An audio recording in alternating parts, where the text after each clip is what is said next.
And I would now like to call upon Kelsey Puddister, Director of the Jacob Puddister Memorial Foundation, to bring words on behalf of the foundation. Kelsey.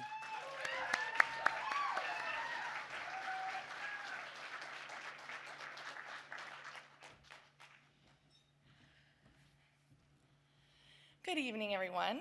I want to begin by saying thank you. Thank you to the Rotary Club of St. John's Northwest for inviting me here tonight. Thank you for choosing the Jacob Puddister Memorial Foundation as one of the recipients of tonight's fundraiser. And thank you for your commitment to service above self. Our community is so much better because of you all. I also want to thank tonight's sponsors, organizers, and guests. You all matter so, so much. As Eddie said, my name is Kelsey, and I am the lucky person who gets to be the managing director of the Jacob Puddister Memorial Foundation. We are a charity dedicated to providing mental health resources to folks ages 12 to 35 in our beautiful province. Before I share more about the work we do, I'd like to tell you about how it all began. My little brother Jake was a firecracker. He was kind, compassionate, and curious about the world. He loved to learn, he loved to explore, and he loved to make people laugh. He was also so brave. I might have been the older sister, but when we were kids, he was the one going down our basement stairs ahead of me with a butter knife to protect me from the potential monsters that lurked below. Throughout his life, he was known for helping folks who needed support. He gave the best hugs. He loved cars, hunting, traveling, and was the best brother, son, and friend a person could ever ask for. He also struggled with depression for many, many years. Jake's battle with mental health began as a young teenager and grew significantly worse when he was diagnosed with type 1 diabetes at 16. Jake struggled with that diagnosis and began to notice behavior changes that indicated to us that he was struggling with his mental health. He was struggling to concentrate in school, withdrawing from friends and family when he was feeling down, feeling guilty and ashamed, and was irritable, angry, and sad a lot of the time.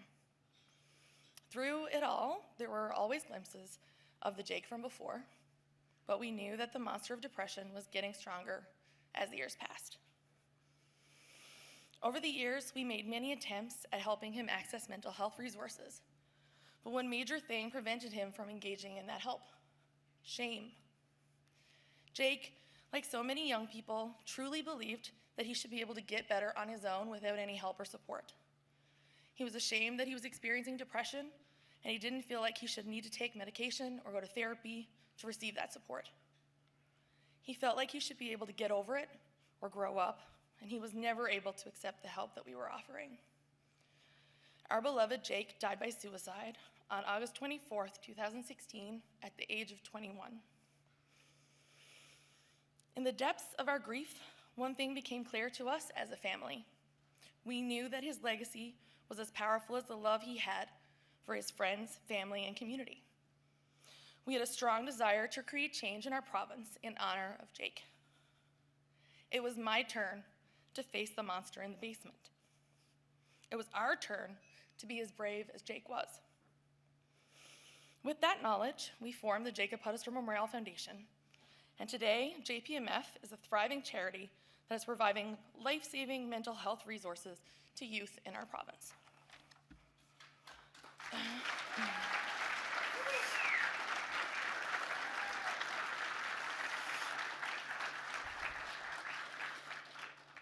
I think we can all agree that Newfoundland is an amazing place to live most of the time. I am so proud of our culture, our beautiful province, and the amazing people who form our communities. However, I continue to be shocked by how our mental health statistics compare to the national average. From 2007 to 2018, hospitalizations for mental health reasons in our youth population went up 65%, while youth hospital stays for all other reasons dropped by 24%. A study by BMC Health showed that the suicide rate in Newfoundland and Labrador has increased steadily between 1981 and 2018, which was in contrast to the national rate decline. This is our why. This is why we do what we do at JPMF. Our goal is to focus on prevention, wellness, and the destigmatization of accessing mental health support while meeting the needs of our clients right where they are right now in their mental health journey. We provide free counseling and peer support on a 10-session model with the opportunity for folks to reapply to our waiting list for continuing care. This is what providing access to long-term mental health care looks like. This is what provides individuals the chance for meaningful change and support.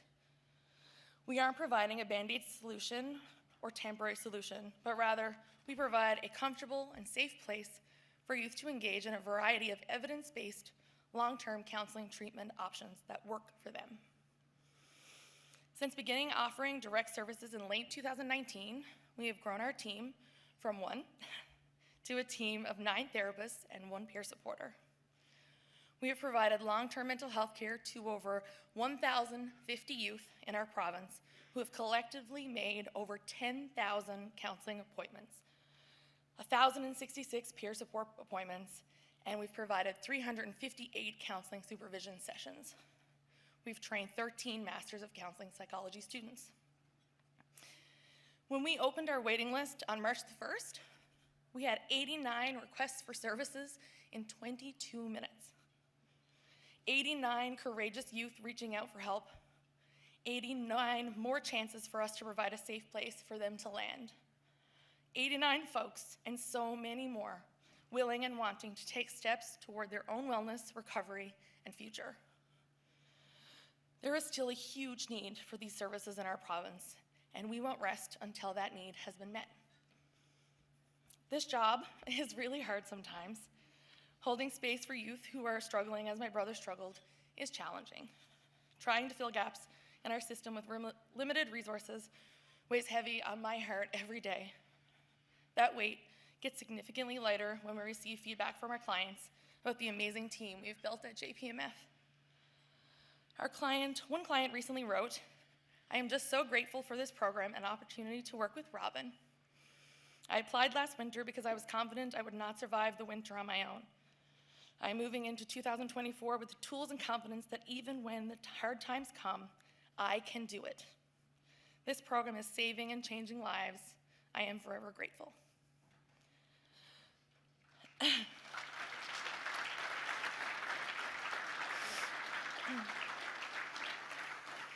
Another client said, "Having access to free therapy has been one of the greatest blessings of my life, and I wish everyone could be so lucky. JPMF has given me the opportunity to build a long-standing therapeutic relationship that has moved with me through many phases of my life. Heidi is kind, insightful, and easy to talk to, and the space is warm and thoughtfully designed.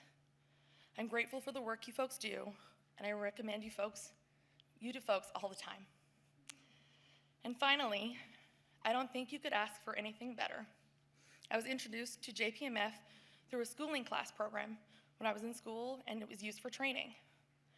Later, when I was struggling, I looked for what I had heard it would become, and my peer support has been such an asset for myself, and I can only imagine how many others. I'm forever thankful I get to experience what has been built and maintained, and I don't think I would have made it this far without it. At JPMF, we believe very strongly in the quote, "Shame dies when stories are told in safe places." We believe that the youth in our province are our future, and that we can build a stronger future for Newfoundland and Labrador if we provide both upstream and downstream mental health care options.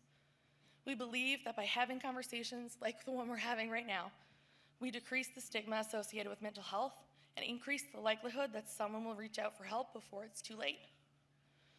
We all have the opportunity every single day to be someone's safe place, to provide non-judgmental support, to engage in conversations around mental health, to listen and provide resources whenever we can. Overwhelmingly, what I have seen in my time as a therapist and the director of JPMF is the resilience and power of our youth. Their strength, courage, and bravery is remarkable, inspiring, and uplifting. It is amazing to see what they can accomplish when they are provided the care and support that they need. The growth and change I've had the privilege of witnessing makes me so hopeful for our future. In moments like this one, big moments for our small organization, I often wonder what Jake would think of it all. While I don't ever claim to speak for my brother, tonight I am absolutely certain that he would be blown away by the support we're receiving.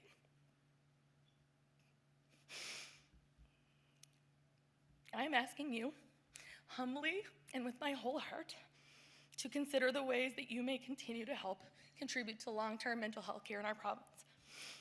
My promise to you is that I will do everything in my power to ensure that the funds raised here tonight contribute to someone achieving wellness. Contribute to someone feeling safe, heard, and understood and valued. Contribute to someone feeling hope for their own bright and wonderful future. My brilliant team and I will continue to hold that space for them. With your contributions and Jake's heart, this is my brother's legacy. Thank you.